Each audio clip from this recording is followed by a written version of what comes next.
at home, my home life as a child was good. You know, I was loved, I was taken care of. You know, we went on vacations, we did, family trips, and we spent good time together. But my other life while I was at school was horrible, man. Immediately I was drawn to drugs because nobody cared. It was outside of school. Nobody cared about my last name. Nobody even asked me my last name. Nobody cared about my teeth, and everybody was just having fun. If you have a kid, or you are the person getting out of prison, getting out of rehab, whatever, listen, man, you can be successful. Like, you don't ever have to go back. And I didn't even go to high school. And I just want to say that what God has done for me since being out of prison and since being a meth addict, dude, he multiplies your time, and he gives back to you the time that was lost, and everything the enemy has stolen, he gives back to you tenfold or more. And he has blessed us, my wife and I, with an amazing family. With all of my family's been restored. He has blessed us with an amazing, successful business, right? Like, everything that you can imagine that I never would have even dreamed of, God has done for me in my life.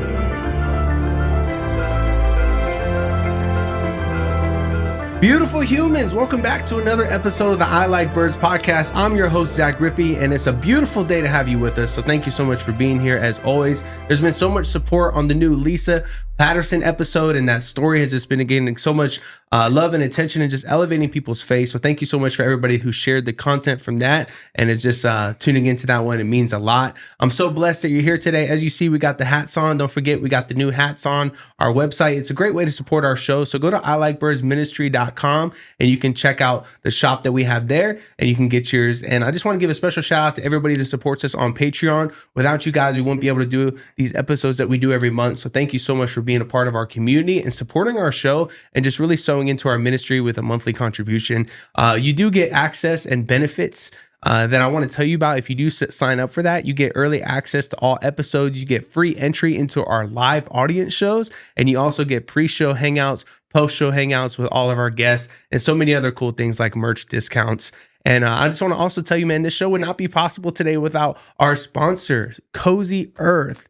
Oh my goodness, I am so pumped up. It is me and my wife's favorite people that we've had partner with our show so far. I can't speak highly enough about them. It is a sanctuary for your home. They allow their products to just bring peace into your home, and I can testify about this every time we shower and every time we sleep, because when we shower, we got the Luxe bath sheets. They're huge towels, no more crusty, worn out towels. No, these big bath sheets are so cozy, so comfortable, and you wrap yourself in luxury. Made with blend of cotton and bamboo viscose, these bath sheets are soft, absorbent, and thoroughly crafted, generously sized. Like I mentioned, they are absolutely huge, and they make everyday life feel so much better. And I Like Birds has a promo code that you can use on CozyEarth.com where you get 40% off by simply just putting I Like Birds in the promo code. And I also want to tell you about the sheet set that we got. It's the bamboo sheet set. It's crafted from 100% premium viscose from the bamboo, making it the softest, most breathable bedding you ever own.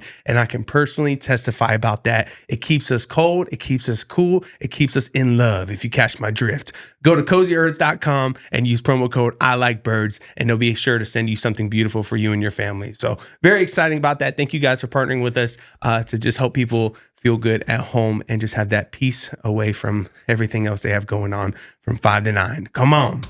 Without further ado, we have a phenomenal guest here today.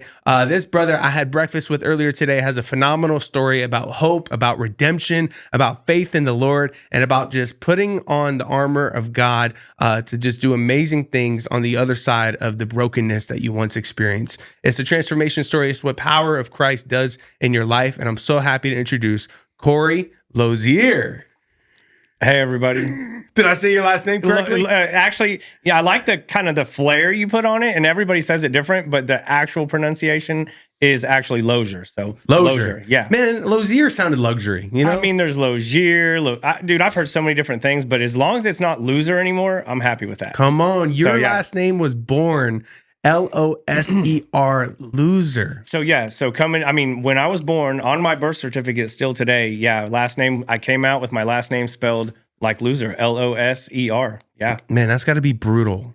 How did kids treat you because of that? I mean, dude, you know kids, man, kids are mean. And so especially when they're younger, they just have no filters. And so, even the teachers, it was rough, man. Elementary school was was tough. And, you go to school and the first thing they do every day is roll call. And so, they go through the A's, B's, C's. As they get to the L's, I'm just getting like more nervous and something in my seat. I know it's coming, and then they say Cory Losier, and of course you're expected to raise your hand, and yeah, that's me, and everybody laughs, and the teacher's like, is that really how it's spelled? And then you're like, yeah, and it's like, why do you have that last name? And I was like, I don't know. It's like how I was born, so yeah, Wow. It was tough, dude. A lot of making, I was a loser kid, man.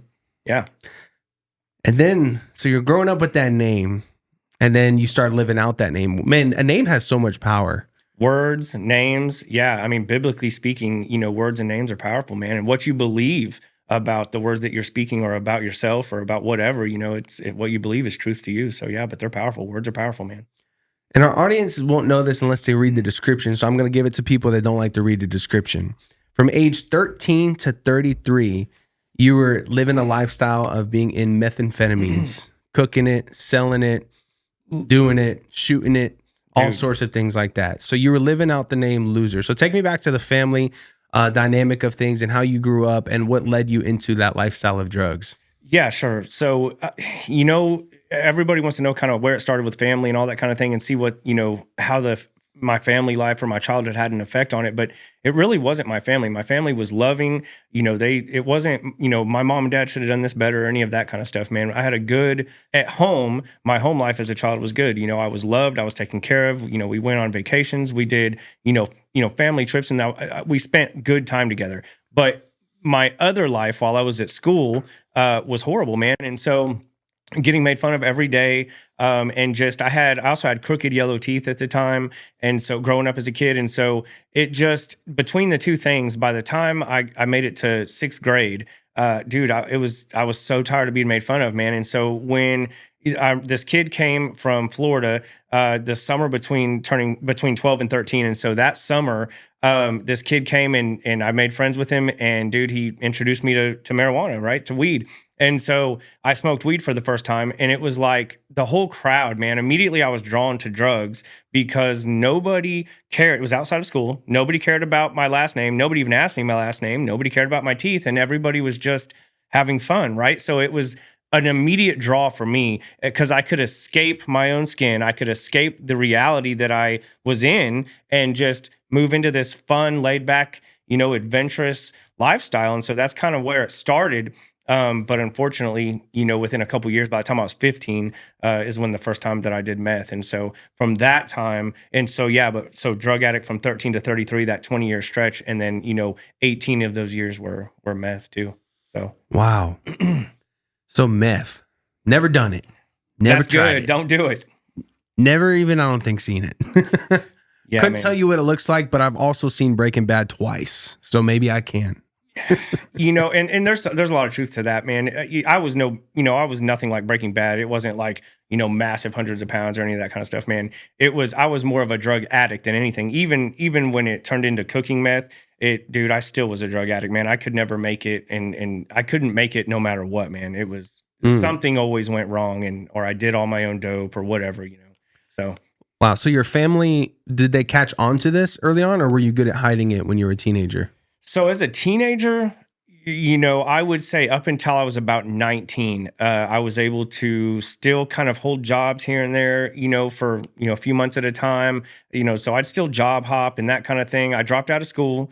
I didn't go to high school.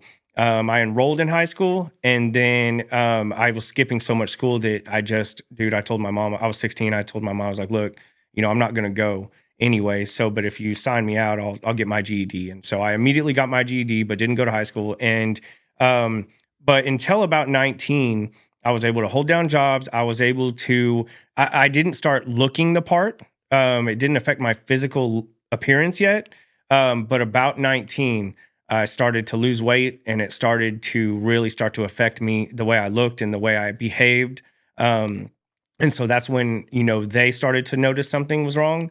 And it's also really about the time that I realized, I came to the realization that, dude, I'm a drug addict. Like I can't stop doing this. Like no matter what, I'm losing jobs. I'm losing good jobs, and there's nothing I can do to stop, man. So, it was tough. So was it daily usage at that time? Oh yeah, daily usage by that time. It was kind of like once I started doing meth, I never really stopped, man. And, all the other drugs became all other drugs. It was like meth and everything else. And for me, meth was where it was at. And I didn't care about anything else, man. And I, before long, I didn't care about anything else at all. It was, life was about meth and staying high, and that's it, man. And I'll, do what I got to do to make sure I can stay high, man. So. Wow. So what was your relationship? Did you have a relationship with God at that point? No, not at all, man. I didn't really have any, there was no upbringing that way. And to be honest with you, bro, any mention of Jesus, I was one of those people that kind of laughed it off and thought, tree huggers. And, it was, I was really the opposite end of the spectrum, man. I kind of just, I thought it was ridiculous at the time. Man. Yeah. I mean, that makes sense because you're choosing darkness. You're not really exposed to it. You mock things that you don't really have a full understanding of. And right. That makes sense for even people that aren't, involved in that lifestyle. When you were involved in that, what were some of the moments of darkness that you experienced that were so significant, but yet it didn't turn you away to the light? I'll answer that on two levels here, on the physical level and maybe even the spiritual level, right? Because on the physical level, on the physical side of things, there was, the darkness and the depths that I experienced would have been in and out of rehab, in and out of jail, homelessness, right? Like even living under bridges and in the woods and things like that. So it brought me down. I mean, all the way down, man. I lost everything I loved, everyone I knew, all people gave up on me, right? Like disowned and not allowed to be at my family's house, burned their kitchen down on Christmas Eve while they were out of town cooking meth, dude. It was lowest of the low, bro. Weighing 135 pounds, looking, like a skeleton, like Walking Death, man. So physically and in the physical realm of things, dude, I was the worst of the worst, man. I got to the lowest point that I can imagine that you can get to. That's what it felt like for sure. And then even spiritually, bro, like I felt dead, man. Like I felt like I was on the brink of death all the time. And there was a point where, I started to see demons and different kinds of things that were just, dude, it was scary stuff, man. I mean, ultimately I didn't know it got so bad. I didn't know the difference between what was reality and what was not. In other words, the things that I would see, I couldn't tell for sure if I was hallucinating or if I'd been up too long or if what I was seeing was real, because it became that real to me. And so it was rough, man. It was a really bad place to be. I mean, I would describe it as hell on earth for sure. Did you want at some point to get out of that lifestyle? Was there ever moments in the journey of, addiction where you're like, man, I want to stop and all these things? And what was that like? Because it's a great question. Yeah. Yeah, man. So the crazy part with the meth was, it's the enemy is so subtle, bro. Like he's so subtle. And this guy told me, one of my connections actually, when I first started a couple years into doing meth, he said, you don't know what you're getting. He got serious with me, man, just out of nowhere, dude. Like as he's selling me a bag of dope, he's like, hey, you don't know what you're getting into, but by the time you find out, it'll be too late. And I didn't understand what he meant at the time, and I didn't give it a lot of thought, but it stuck with me, man. I never forgot that.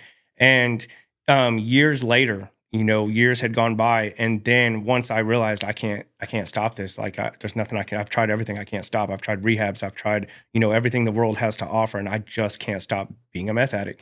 I realized those words came back to me, man. And I realized that I didn't know what I was getting into, and when I did realize what it was too late, man. And so, I feel like I got off track, but hopefully that answers the question some. Yeah, well, I was asking if you ever found that moment where you're trying to get out of it, but you can't, and it keeps pulling you back in, or for sure. You go would you ever go a few days without it and then be like, oh, I'm on the up and up, and then something would happen? What was that journey like for you? It was, dude, it was absolutely horrible, man. So I would equate it to, scripturally speaking, I don't understand what I do. For what I want to do, I do not do. But what I hate, I keep on doing, right?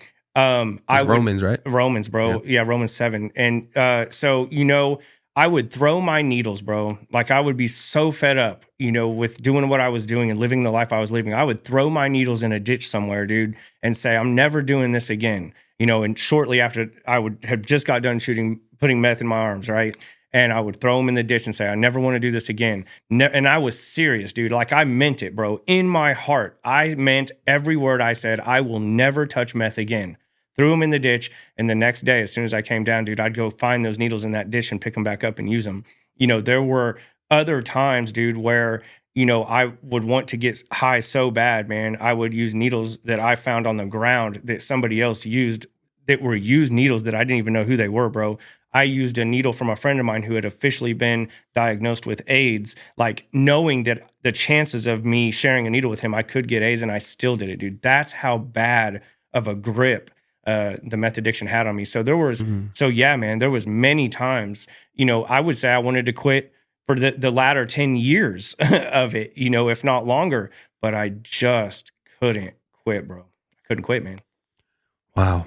Man, looking at you now, you would never be able to like pin that to you. You know what I mean? I appreciate like that, man. You have, as your wife says, you have the Holy Spirit in your eyes. I appreciate that, and man. Then, yeah, you got a beautiful smile nowadays, huh? By the grace and blessing of God, yes, I have all brand new teeth, man. Come on. Yeah, dude. It was one of the things I was really self-confident about, man. Yeah. But yeah, dude, I was missing half of my teeth. I didn't even have anything. I couldn't even chew, man. I had one that connected here and one that connected here, but everything else on the sides was gone, man. Wow. So, yeah, dude. Yeah, that's one of definitely the side effects that people know about. And yeah, we're going to dive into many more of those. If you guys are enjoying this right now, please smash that thumbs up button and subscribe to the platform that you're listening on. And we're going to dive into more of Cory's story right here. And he wrote a book called Born a Loser. And we're going to be diving into this and just kind of talking about it. And just, it's actually very phenomenal because he's a smart man and he knows that men don't like to read long books. And this book is actually under 100 pages and all the chapters are very well put together, as well as like very interesting. I was looking through the table of contents today because me and Cory were supposed to have some breakfast today in hopes to just hear a story and just be like, see if he's a good fit for the podcast, get his book, read it, get him on. But man, we had some scheduling issues today with another guest, and we just were like spontaneously, let's just do it today, you know? And it worked out. But I was reading through the table of contents, and a lot of the titles are so good. It's My Mom's Addict, the police helicopters, meth lab on fire, feds, new rock bottom, homeless in the woods, Christmas Eve fire, busted. And then in the back, and there was another one on the back I saw.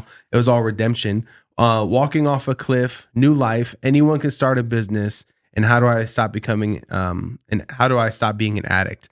And many other great titles in here. But I feel like I'm very excited to get into this book personally, and I encourage you to check it out as well. You can go to dovepublishinghouse.com and get a copy there. It's also on Amazon.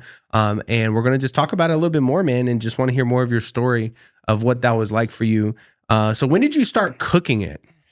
Dude, so I'm gonna like run this disclaimer right quick, because so for 20 years I was awake for 5 days and then I was down for a day, awake for 5, give or take. Wow. And so it was up and down, and I was just awake so much, man. And in fact, I'll tell this real quick.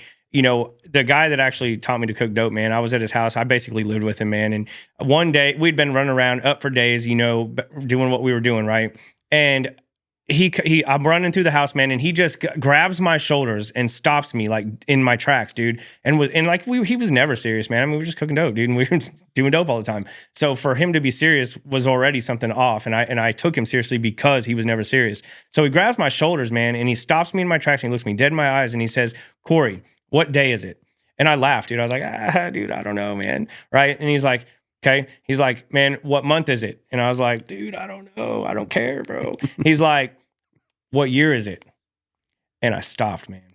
Like, it caught me off guard, dude. I stopped and I was struggling. I was trying as hard as I could, man. Like, I remember in my mind thinking, I know what year it is, right? Like, I do know what year, like, surely I know, but dude, I did not know what year it was because that's how out there I was, man. And I couldn't tell him, dude. And he's like, "Dude, you need to get some sleep. You need to chill out for a little bit." Like, this is, my buddy telling me this.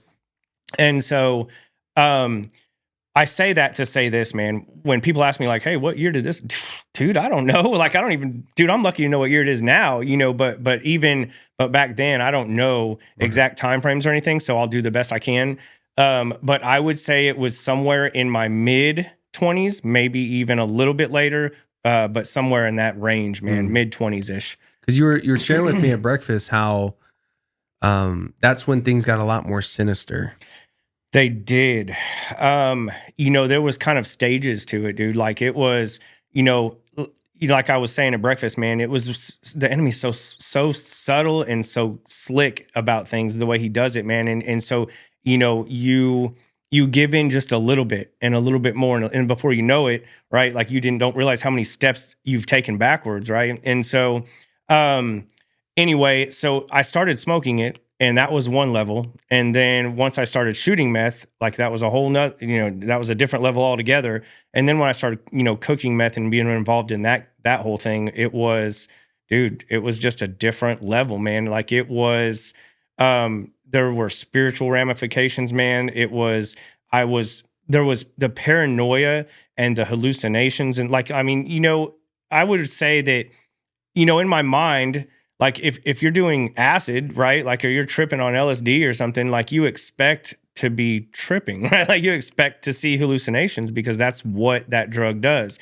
But like with meth, it was the same thing, except the difference was I wasn't supposed to be hallucinating, and I couldn't tell the difference between reality and not reality for most of those years. And so there was so much going on, dude, that was demonic, and I would see demons and I would hear demons and I would be paranoid and I would think, dude, it was whack, man. It was really, really crazy stuff, man. It was crazy stuff.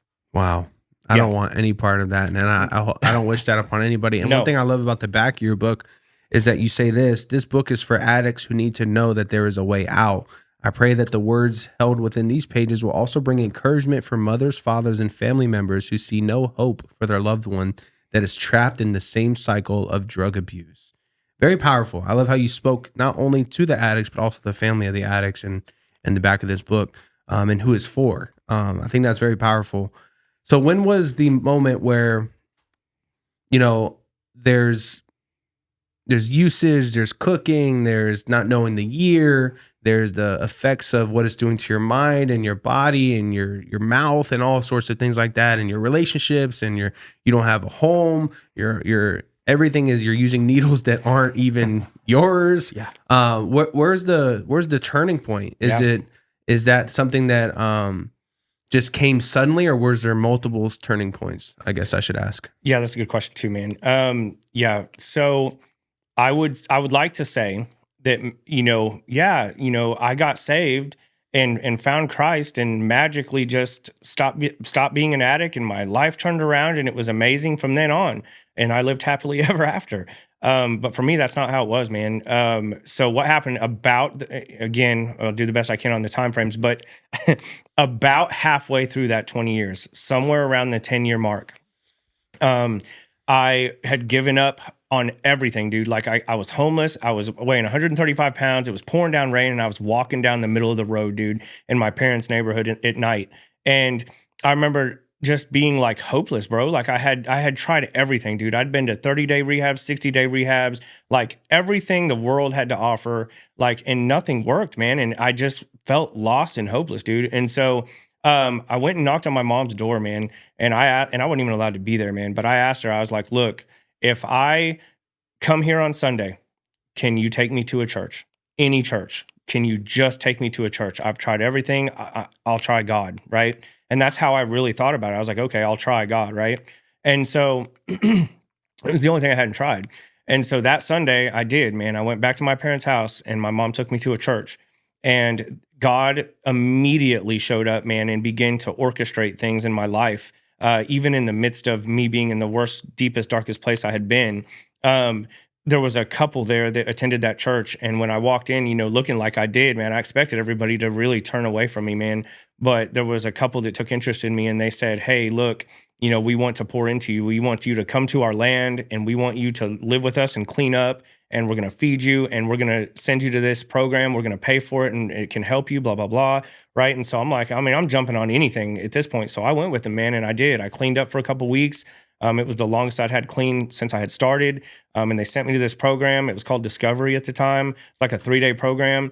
And they had guys on one side of the hotel, girls on the other side of the hotel. And we would come to like these sessions. We would meet up for sessions downstairs. and there was facilitators, and it was Christian based, but you didn't know it like when going in. And so without going into all the details about that, there was a session on day 2 towards the afternoon, and I went down there, and there's this guy named Seth, man. He was a facilitator, and at one point he had his arms on my shoulders and he was holding me really tight, and he's like, look, dude, he just kept asking me over and over. He's like, do you want to be free? And I'm like, yeah, man, I want to be free. And I just kept saying it like that. And I mean, dude, I'm worn out, man. Like, I'm 135 pounds, dude. I'm weak. I'm worn out, bro. And he's like, do you want to be free? And I'm like, yeah. He's like, no, do you want to be free? And he just kept getting louder and louder. And finally, I was getting frustrated, man. He wouldn't let go. And I'm just getting frustrated, which I guess is what he wanted. But finally, he's like, no, do you want to be free? And I'm like, yes. And I just screamed. He's like, then get on the floor on your knees and lay down on your face and scream and beg Jesus to come into your life and change you. And so I did, man. I laid on the ground. I cried. I screamed for Jesus to come into my life and save me, dude. And so that was happening.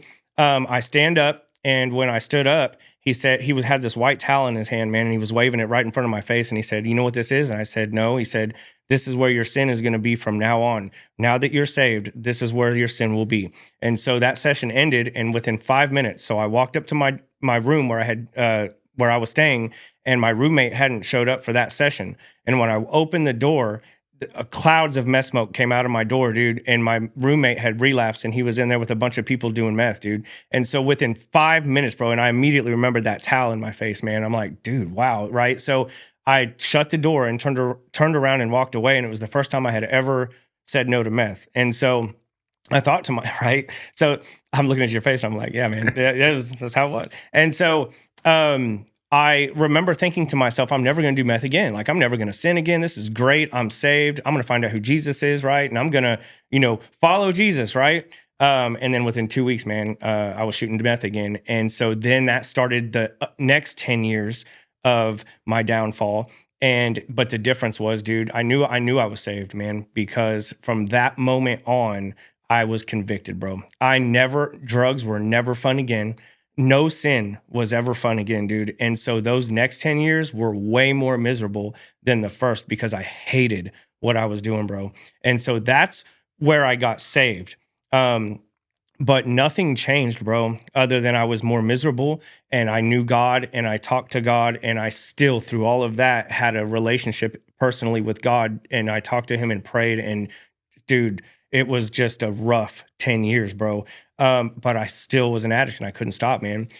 So in my heart, I knew that I was going to change. I knew that I was going to have to get forced to get clean, but I also knew that once I was forced to get clean, via prison, I knew that at some point I was going to end up in prison, which I did.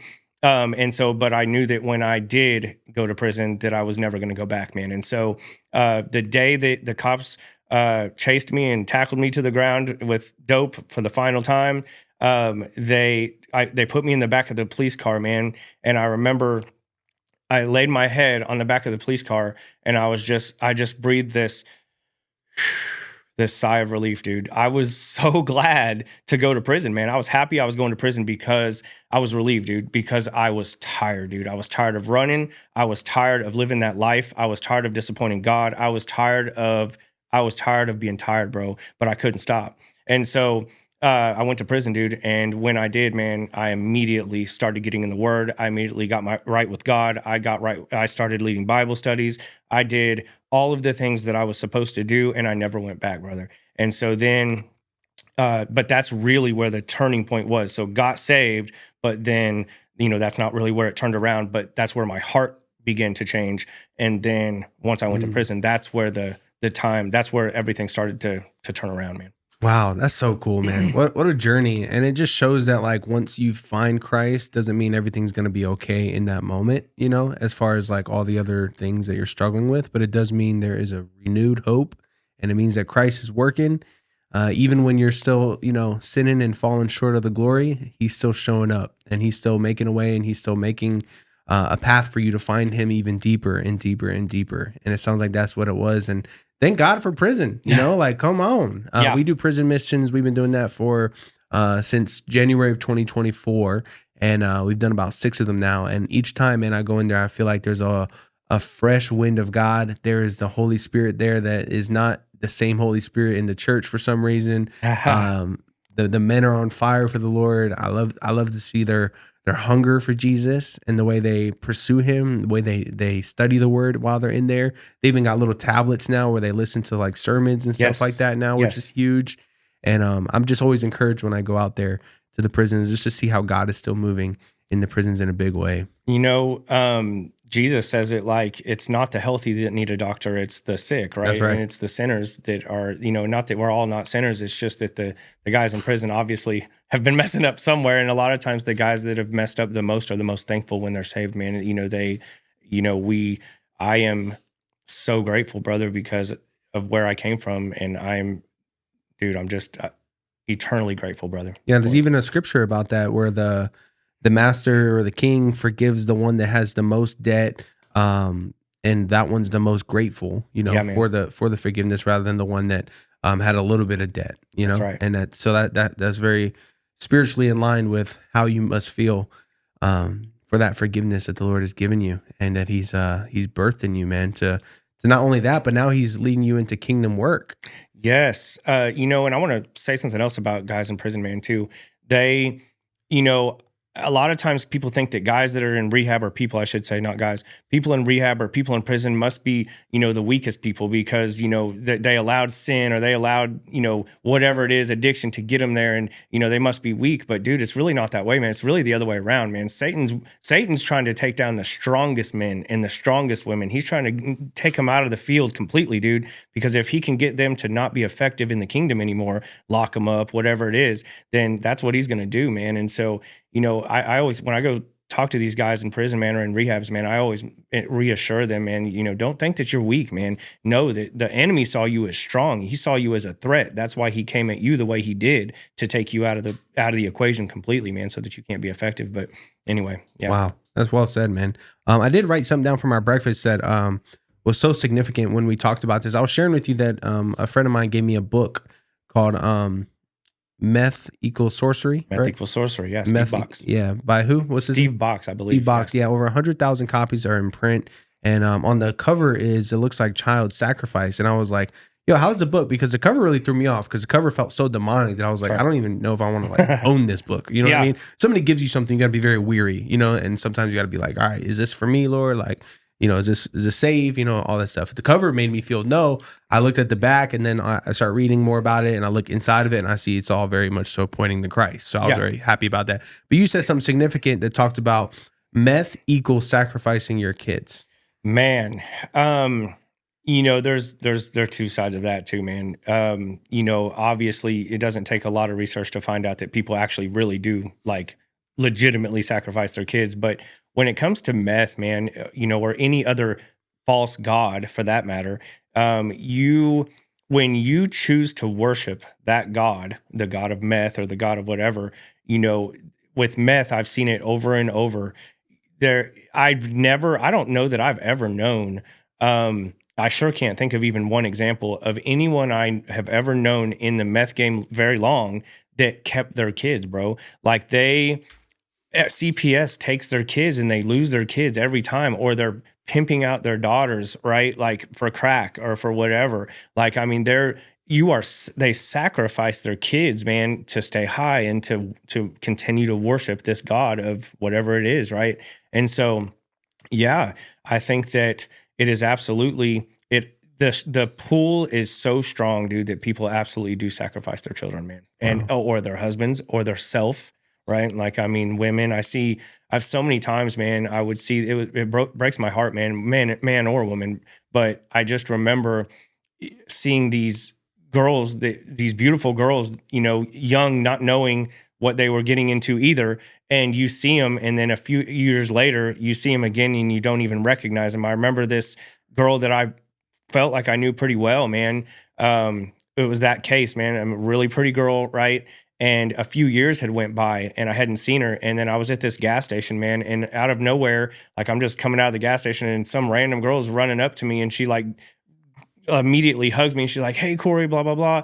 And I'm like I'm scrambling, dude. I'm trying to figure out who is this person, and I'm thinking, and I was clean. That was after I was clean, and so I remember looking and thinking, "Wow, who is this?" And no teeth, I mean, just the image you get of like a really strung out girl on meth, right? That's who it was, unrecognizable. And then when she told me who she was, dude, I was shocked, man, because it tears us down, dude. It takes everything from us, not just our appearance, but it causes us to give up all of our inhibitions, our ability to say no, our ability to do the right thing, our ability to care about anything, whether it's ourselves, other people, the things that matter, we no longer care about, because all that matters is the drug, man. Wow. That's so sad, bro. It is, That man. like hurts my heart. I know that so many people struggle with that, man. And it's so accessible, and people don't know what they're doing, like you're saying, or they're trying to escape something else. There's no boundaries. And then you're right. Nobody knows, man. Nobody intends to go down that road, man. Nobody raises their hand and is like, hey, when I grow up, I want to be a meth addict, dude, or whatever, but here's the thing, man. It is sad, bro. And there's the majority of people that have been or are where I was don't make it out, man. And that's just the sheer fact of the matter. Sheer numbers say that most people don't make it out, man. But here's the thing, man. Like, as sad as it is possible, dude. Like, God, if God can take, I'm the guy that was supposed to end up dead in a ditch, man, overdosed or killed or whatever, and rolled out of a car into the ditch, dude. That's where I was supposed to end up. That's where everybody thought I was going to be. And everything pointed that direction, bro.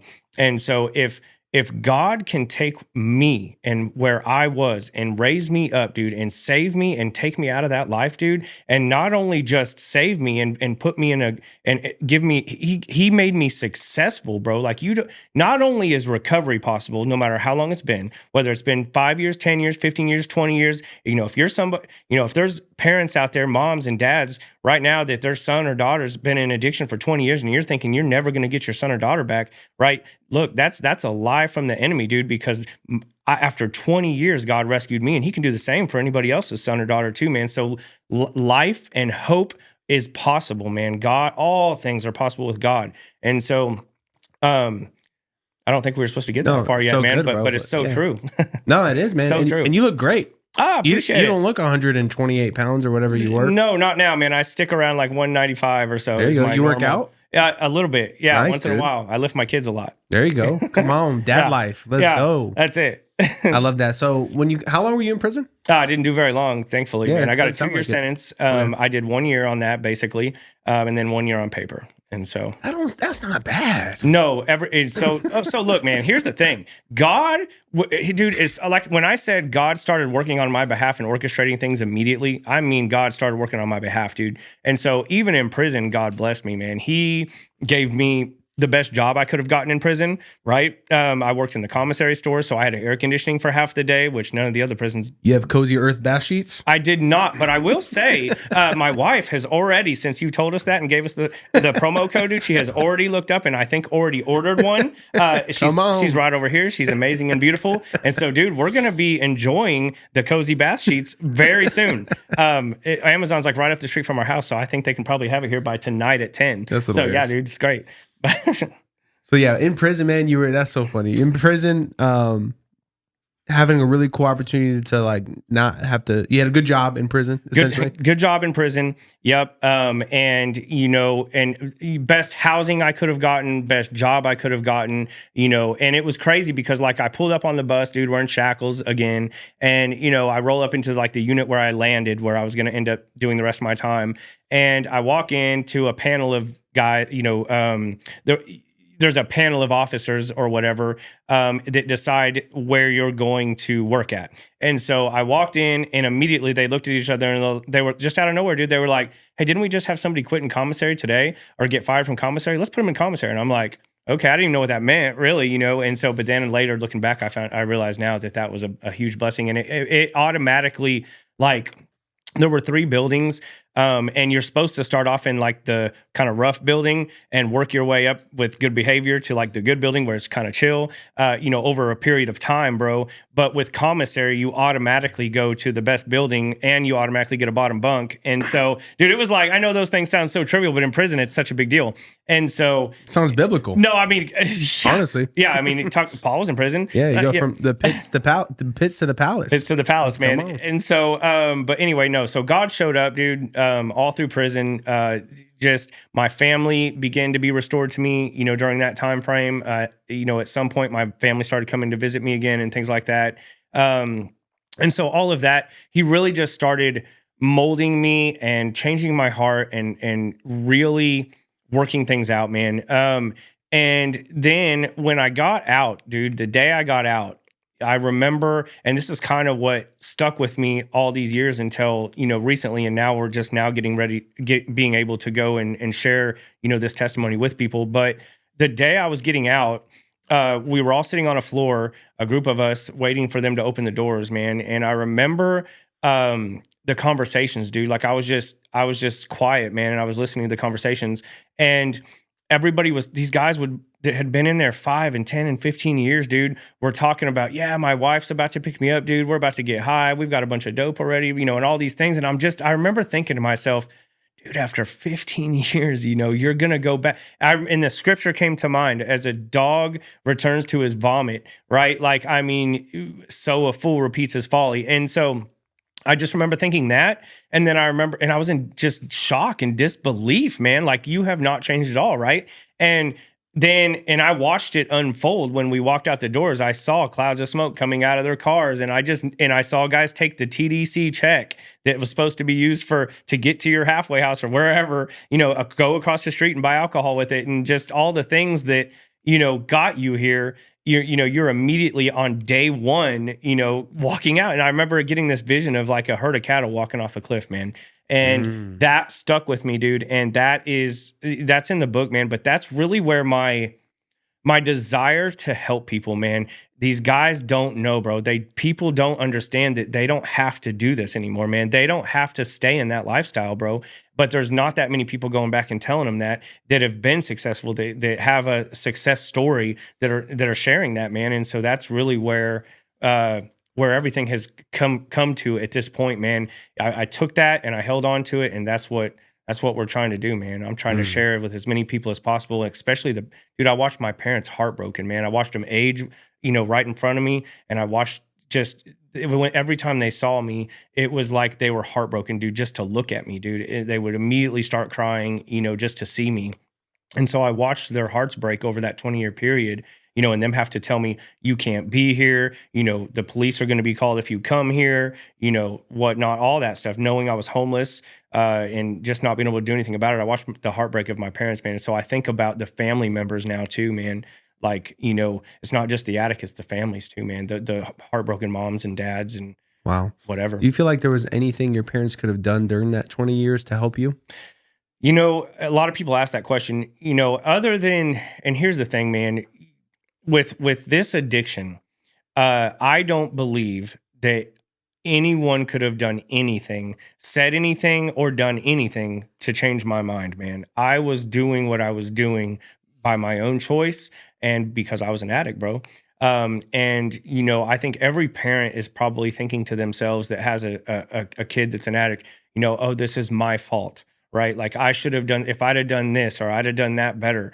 But dude, addiction has no boundaries, and it is straight from the devil. And it doesn't matter, maybe we could have been a better parent. Maybe we can be better parents, right? We can always be better parents. But what we do is not it is not the thing that, how do I want to say this, man? Because there's two sides to this too. I don't believe that it's the parents' fault, man. I don't believe it was my parents' fault. That's for sure. Yeah, I don't think it's their fault either. I just wonder, as a parent, of 4 kids myself, if one of my kids got in that situation, what could I do if that were to happen? The only thing, that I can say, the only truth for sure to all of it is that if I wonder if I'd have had a better, more God in my life, or at least, been exposed to that, but my parents weren't there, man. That's not where they were at, man. And so that's the only thing that I think really could have potentially changed things. but would it have? It's not like you don't hear about, people who are well rooted with pastors for parents and, still going out and being drug addicts. So I don't know, whether anything would have helped, brother, and, I've heard other parents say, well, if I'd have just moved to another state and if I'd have but dude, where is it not at? It's everywhere. And so I just don't know. I definitely know this, if you are a parent out there, and you're blaming yourself and, you are thinking, this is your fault and you should have done something different. Listen, God is so good, and forgive yourself and just understand that it is not your fault. It's not your fault. You can let go and lay that at Jesus's feet, because what you are not responsible for your child's decisions, especially once they're an addict. Dude, something else has got control. It's not even your kid, right? It's not you and it's not your kid. It's the addiction that is causing them to make the decisions that they make. And they still love you. Even if they're not even if you look at your kid and you say, you're not even my son, you're not even my daughter. Listen, somewhere in there, your son or your daughter's heart's still there and they love you, but it's not them making the decisions, man. They don't want to do what they're doing, but they can't stop. So good, bro. Born a loser. Reborn what? Reborn a child of God. Come on. Yeah, man. So where are you at now? So you're on the other side of redemption. It seems like you're giving God glory with your story. And your name is Cory. I knew you were going to say that. So what's next? Or like, what's the right now? Where's the heart for everything that you have going on? I know you just wrote this book. You just published this book through our friend Jen at Dove Publishing House. Yes. Jennifer Weiss. Yep. Make sure you get a copy of this.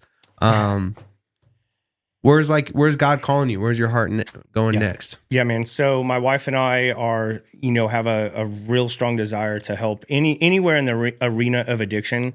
So right now, and again, we better back up for a second here, though, and I also want to make sure that people understand this. And you can read the book. If anybody who wants more information on all this stuff, read the book, man. It's all in there. But I also want to say that if you're if you have a kid or you are the person getting out of prison, getting out of rehab, whatever, listen, man, you can be successful. Like, you don't ever have to go back. And I didn't even go to high school. And I just want to say that what God has done for me since being out of prison and since being a meth addict, dude, He multiplies your time, and He gives back to you the time that was lost, and everything the enemy has stolen, He gives back to you tenfold or more. And He has blessed us, my wife and I, with an amazing family. With all of my family's been restored. He has blessed us with an amazing, successful business, right? Like, everything that you can imagine that I never would have even dreamed of, God has done for me in my life. And so I just want to also give hope that you don't have to just be a felon or just be like, God, dude, grab this book, man. And I explain how you don't have to just be a felon for life and never make it. Like, you can be successful. And even if you didn't go to school, you can be successful. I didn't, and I own a business, right? So I want to throw that in there because it didn't give hope, right? And also, there's a lot, this comes up a lot too. There's a lot of people, and you can probably relate to this, but there's a lot of people that have been thinking about writing a book for years, 10 years, right? Or whatever. And like, oh, I just don't have time. And, everybody imagines when you write a book, like you think of an author, like when you see on TV, they're this dude that goes up into the mountains, far away in a cabin, for a year with no distractions. And that's the only way you're going to write a book. But dude, that's not my life. And that's not most people's lives. But if you've been thinking about writing a book, I want to tell you, and definitely call Jennifer Weiss with Dove Publishing if you are going to do this. But listen, I pulled off the highway for 15 minutes at a time and came up with an idea. If God gave me an idea, I pulled off the highway and wrote it down. And then He would give me another idea and I'd write it down. And then those became the chapters. And then I would just 10 minutes here and 15 minutes here. But you'll never finish if you don't start. But if I can write a book, you can write a book. That's I want so to say good. that too. Yeah, absolutely. Yeah, man. Yeah, I believe in that wholeheartedly. I'm writing a new book right now as well. And that is so true where what you said about not having time, because you're not going to have time. You got to make time. You make time. You got to make time for it. And it'll be blessed when you do. Yes. You got to just get in there. I always encourage people to just do a brain dump. The first draft, you just get it all out. You don't think about editing. You don't think about titles.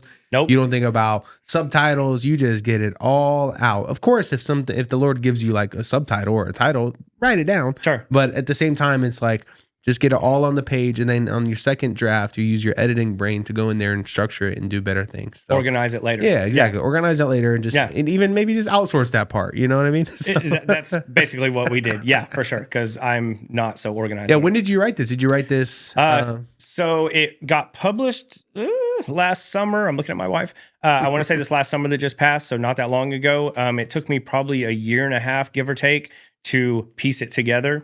And then of course there was the process of editing and all that. But yeah, I mean, it didn't take that long. It's not bad at all. No, not too bad. And so, but yeah. What's one story or chapter in it that people have read it, that have really connected with, that I've shared with you?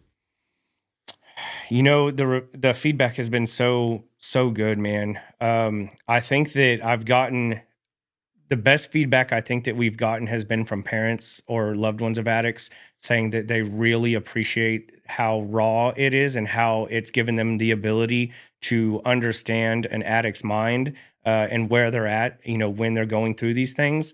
And so we've had really good feedback from parents and loved ones of addicts on this, man. Well, I'm really glad to hear that, because I know that's who's going to really truly impact, and there's man, it's not just meth, man. There's drugs everywhere. There's fentanyl. 100,000 people died last year of fentanyl overdoses. Heroin, you name it, dude. It's out there. Pills, what do you think we should do about that, dude, as a country? That's above my pay grade, but I will, I did hit you with that. But I will say this, man.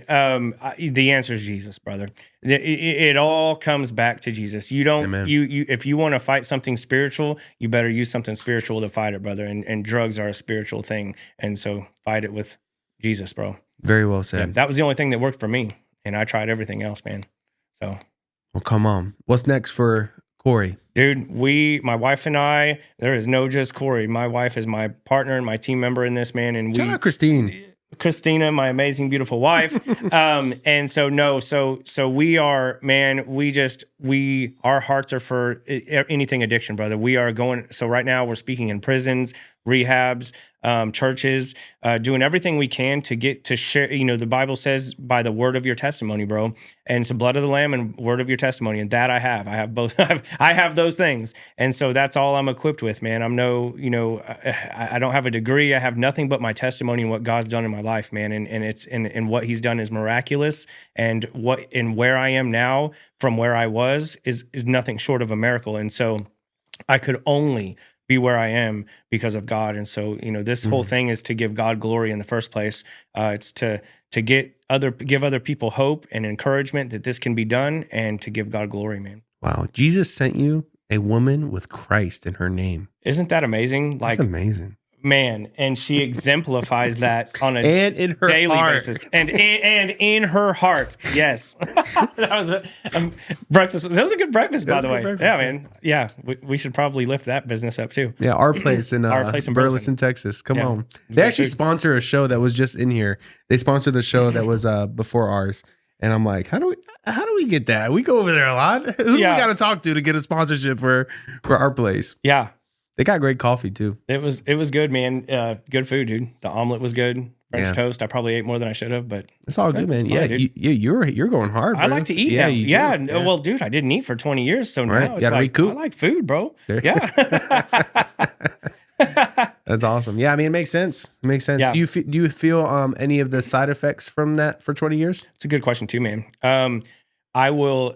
Again, thank God for my wife. So when I was a meth addict all those years, I thought that my problem was meth, bro. And so I thought once I got in prison and got clean from meth, I thought, oh, now that I'm not a meth addict, all my problems are gone, right? Like that was the issue. That was it. And then I got married. And once you get married and you have someone that you're bouncing off of, right? And all your stuff, all my dirty laundry came to light. And no, dude, I had anger issues and lust issues and all these other pride issues and all these other things, man. And so, but the other part of it, I would say, is there's a huge with meth, maybe all drugs, but definitely meth. There was a huge mental aspect. There was a lot of rewiring, I'll call it, that had to take place, man. Just wrong thought patterns, wrong thought systems that had to really be just Man, it was a struggle.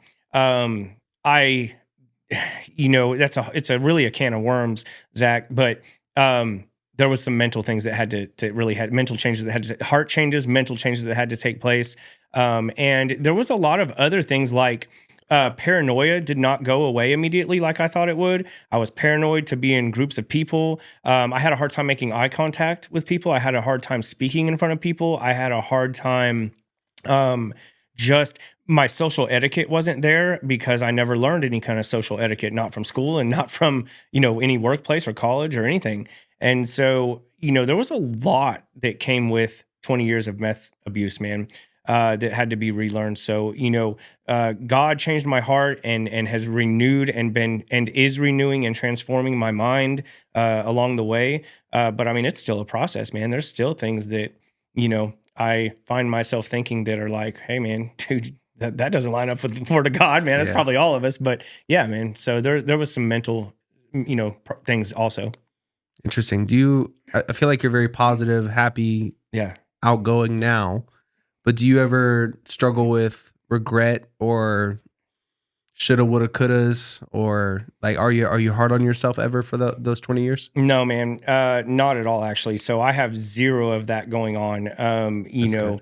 The enemy, I think now is probably his main attacks for me are going to be, being self-conscious or, insecure, people would never know it, right? Like, I mean, I'll go speak in front of however many people, but I only do it because I'm being obedient, bro. And I know that whatever I say, God's going to anoint it anyways, right? And so, and cover up the stuff I say that he didn't want anybody to hear, right? Like, so I do it out of obedience, but there's still, I still deal with insecurity and all kinds of other issues like that, man, too. Yeah. Wow. Yeah, dude. Yeah, that's understandable. Yeah. But I'm glad that you don't hold on to regret because that's a poison in itself and it stays in your bones. Yeah. And that's encouraging for people to hear that part of it as well. Because we don't want that to be the case for somebody else that's on the other side of their brokenness or their story. Yeah. Or their past way of living. And I love how you said that God has redeemed your timeline. Yes. He's I love that you said that. That was very powerful. And that's such a blessing that he did that for you. And he accelerated you in the way he did. And he restored a lot of things for you. That's awesome. Yeah, man. My wife and I we're just humbled, honestly, by how fast God has just made things happen for us, man, whether it be the growth of our business or our family or, being all of my family restored and those kinds of things. Everything was really fast, man. No way could we be where we are if it wasn't for God, man. So. Amen. And you do commercial landscaping. What is the name of your business and how can people find your business in case they need landscaping done in the DFW? Yeah, for sure. So it is commercial only, but it's, we focus on kind of large scale, irrigation and landscape. So we will do anything irrigation related, whether it's repairs or even maintenance contracts throughout the year. On the commercial side, or we can do new developments, installs, irrigation, landscape, whatnot. And so you can just, right now, you can look up ohmylawn.com. ohmylawn.com. Oh my lawn. And yes. And so, or you can, our new, that's my wife came up with that. It's almost like, oh my Lord. Yes. And then we also we actually literally just got a new website up called, and you would type in clscommercial.com. And so that's our new one. So I want it to be ohmylawn.com. She loved it. And it was her fun idea. And it was great for residential when we were doing residential. Yeah. But I think I know it looks a little more professional. Yeah. So we switched it up. But yeah, clscommercial.com. clscommercial.com. Yeah. All right, cool. And then how can people find you? I know they can find your book on Amazon as well as dovepublishinghouse.com. How can people connect with you personally in case they want to book you to come out and speak to their church or people or human beings of all sorts of so we have a Facebook account called Ditch to Destiny, which is our ministry. It's kind of what we're doing everything under. And so Ditch to Destiny on Facebook, man. And Ditch 2 is with TO, so Ditch TO Destiny. Ditch to Destiny. Ditch to Destiny. Ditch to Destiny. Come on. And you're launching a podcast with a similar name, aren't you? It is. Yeah, man. And I'm getting right on that. So it should, I'm hoping it's been so long coming, man. And so we're ready. But yeah, so podcast is about to come out. It is called Ditch to Destiny. And the first episode is going, or the first series of episodes will be called Surviving the Aftermath. Ooh, Aftermath. Come Yes. on. All right. I look forward to seeing that. And this better be the yes in your spirit that lets me see it in the next few, however many times, how many ever days from now. So yes, looking forward to it. And it was a blessing to have you, Cory. Thank you for sharing your story for God's glory. And I wish you all the success with your book. And I know that more good things are going to be coming for you in Jesus' name. Appreciate it, Zach. Thanks for having us on, man. Yes, sir. All right, everybody. What a powerful testimony. What a powerful story. Make sure you share this one. Get it out there to more people. Help us help somebody else. Honestly, I feel like Cory's story can really reach somebody and bring them closer to the cross and give people hope. So appreciate you doing that. You can share it on Facebook. You can send it to people in your DMs. You can text people. Figure it out. Share it. All right, cool. Smash the like button. It really helps the channel. It helps the algorithm. Do it. Also do it. Don't just make me say it. Actually do it. Leave a comment what stuck out to you from this episode if you'd like to. You don't have to, but you can do that. And then, of course, I want to give a shout out to Express Employment Professionals in the DFW. We talked a lot about the value of a job, which is so important during the times that we're living in. They help you find a job if you're in the DFW. Call 817-487-4900, and my friend Sonia will take great care of you. We also put the link for the website in the description all the time, so it's easy for you to find. Also, if you're a company and you need talent, this is also who you should reach out to, as they have a great list of people who are ready for a job and ready for your phone call. So we appreciate them for partnering with us, and we thank you for tuning in with us to another episode of I Like Birds. Thank you for making us one of your top shows that you listen to every single week. And don't forget, we have Patreon that you can support. Oh, I'm giving one of these books away. So I had Cory bring an extra book for you. If you sign up for Patreon today, if you're a new member, you will get a book. And if we have multiple people that sign up for Patreon, I will get more books from Cory to give you. And we appreciate your support. They have different options on there, as little as $5 a month that goes into our ministry fund so that we can do amazing things and have amazing stories on, all for the glory of God. So sign up for Patreon today to get your copy, as well as be a supporter of the ministry, as well as enjoy all the benefits that I mentioned earlier. And don't forget, cozyearth.com. Use promo code I Like Birds for 40% off. And we're so thankful that you're here. Don't forget, I like the Bible and I like words, so therefore I like birds. See you next time. Sponsorship. So what does sponsorship look like for your business and I Like Birds podcast? Well, it's really creative the way we do our sponsorships. Number one, we showcase your brand to our entire audience on all of our platforms. We have a screen that shows your graphic and your logos so that everybody knows where to go to for your business. We also put your website and anything else that you want listed in the episode description of every video. And as our audience grows, you grow with us. And my favorite reason for you to sponsor is you're supporting a Kingdom First ministry who's trying to reach more souls for the kingdom of God. I would love to have a meeting with you if you would like your business sponsored, and we can have a meeting, whether it be over a cup of coffee or we can do a Zoom call, whatever you prefer, and we can work out the details and we can find creative ways to promote your business on my show. So reach out now and I'll see you there.